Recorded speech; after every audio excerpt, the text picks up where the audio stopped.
ये हमारा फिफ्थ सब टॉपिक ओरल कॉन्ट्रासेप्टिव पिल्स। तो इसमें ये एक अनदर कॉन्ट्रासेप्टिव मैथड है फीमेल्स के द्वारा यूज़ किया जाता है। इसमें हम क्या करते हैं, include all administration of a small dosage of either progesterone की पिल्स लेंगी फीमेल, या फिर प्रोजेस्टेरोन एस्ट्रोजन की कॉम्बिनेशन की पिल्स लेंगी। They are use in the ये यूज़ की जाती है in the form of tablets, and ये पॉपुलर है। मतलब पॉपुलरली इसको हम बोलते हैं पिल्स, फॉर्म टैबलेट की फॉर्म में यूज़ की जाती है, और hence are popularly called as pills. Oral pills जो है वो दो तरह की होती है, कंबाइंड पिल्स और मिनी पिल्स। कंबाइंड पिल्स जो है ये कंटेन करती है सिंथेटिक प्रोजेस्टेरोन एस्ट्रोजन को टू चेक एवोल्यूशन, जैसे माला डी, माला एन ये आती है। मिनी पिल्स जैसे मिनी पिल्स में क्या होती है, ओनली प्रोजेस्टिन ओनली होता है, और कोई उसमें एस्ट्रोजन नहीं होता जैसे कंबाइंड पिल्स में था। तो ये आ जाती है हमारे पास सहेली इसकी एग्जाम्पल है। Pills have to be taken daily for a period of 21 days.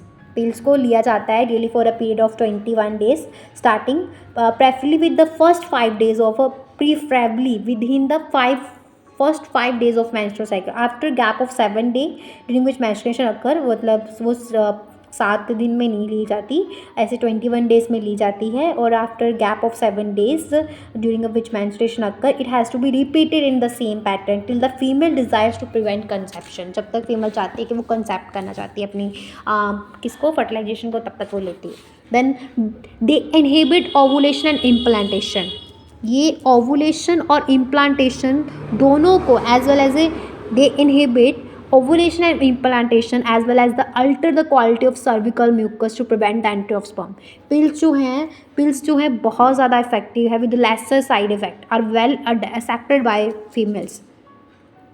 Oral contraceptive pills जो है ये इंक्रीज़ करती है the risk of intravascular clotting. Therefore, they are not recommended for women with the history of disorder of blood clotting। Women's को नहीं दिया जाता जिनकी हिस्ट्री में हो कि ब्लड क्लॉटिंग हुई है, सेरिबेरल जो है ब्लड वेसल डैमेज, हाइपरटेंशन है, हार्ट डिसीजेज, तो उनको नहीं दी जाती। दे कैन ऑल्सो कॉज एकन्स हो सकते हैं इसकी वजह से, वेट गेन हो सकता है, डिप्रेशन हो सकता है, हाइपरटेंशन, लिकोरिया हो सकता है, रिडक्शन इन मेंस्ट्रुअल फ्लो, मस्टैलिका हो सकता है, ब्रेस्ट पेन हो सकती है, मतलब मस्टैलिका का मतलब नोसिया हो सकता है, वॉमिटिंग, मेलिसमा मतलब फेशियल स्किन डिस्कलरेशन हो सकती है इसकी वजह से। ओके, तो ये था हमारा ओरल कॉन्ट्रासेप्टिव पिल्स। नेक्स्ट इसमें मैं आपको बता देती हूँ हार्मोन्स इंजेक्शंस और सबक्यूटेनियस इम्प्लांट्स। तो ये सारे मैं किस मेथड्स की बात कर रही थी, जो परमानेंट मेथड्स नहीं है ना, टेम्परेरी मेथड्स है ये। अभी 6 सब टॉपिक्स बता देती हूँ ना आपको, हार्मोन्स इंजेक्शन है, सबक्यूटेनियस इम्प्लांट्स। तो प्रोजेस्टेरोन अलोन और in a combination with oestrogen can also be used by females as a injection और इम्प्लांट्स अंडर द स्किन के अंदर इम्प्लांट करके, इंजेक्शन करके भी यूज़ किया जाता है प्रोजेस्टेरोन को अकेला या फिर कॉम्बिनेशन की फॉर्म में विद एस्ट्रोजन। और they act similarly to oral contraceptive by blocking ovulation को ब्लॉक कर देता है, थिकनिंग कर देता है सर्विकल म्यूकस की, प्रिवेंट करने के लिए स्पर्म के ट्रांसपोर्ट को, है ना।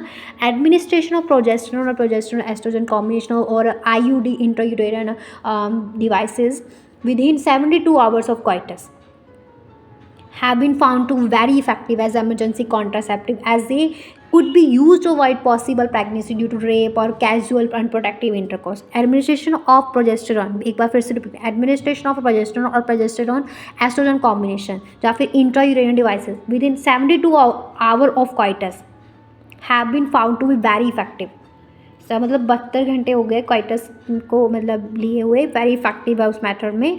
Emergency contraceptive, as um emergency contraceptive they could be use as to avoid cases of avoid possible pregnancy, जैसे रेप हो गया या फिर कैजुअल अनप्रोटेक्टेड, हमने मतलब कैजुअल इंटरकोर्स कर रहे हैं तो अनप्रोटेक्टेड था, तो उस केस में इसको यूज़ कर सकते हैं। तो hormone injections are convenient and highly, बहुत ज़्यादा इफेक्टिव है with no serious side effect, कोई सीरियस साइड इफेक्ट नहीं होता। There is occasional heavy menstrual, but occasional heavy menstrual bleeding हो सकती है। टेनस इम्प्लांट्स ये बहुत सेफ है, कन्वीनियंट है, इफेक्टिव एंड लॉन्ग लास्टिंग है। और new contraceptive once implanted is effective for, अगर एक बार कर दिया तो 5 years के लिए इफेक्टिव है ये। और 6 साइज कैप्सूल जो है contain containing the steroid are inserted.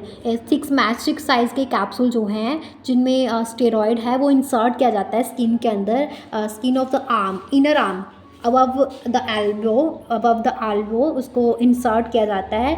और फिर से रिपीट करती हूँ कि 6 मैस्टिक साइज़ के कैप्सूल जो हैं जिनमें कंटेन है स्टेरॉयड, उसको इनर आर्म, हमारी एल्बो के ऊपर जो इनर आर्म है वहाँ पे इंसर्ट किया जाता है। The capsule slowly release the synthetic progesterone for about 5 years, 5 years के लिए इफेक्टिव होता है। ओके, तो ये सारा था। अभी मैं नेक्स्ट वीडियो में आपको जो permanent methods of birth control है उसके बारे में बताती हूँ।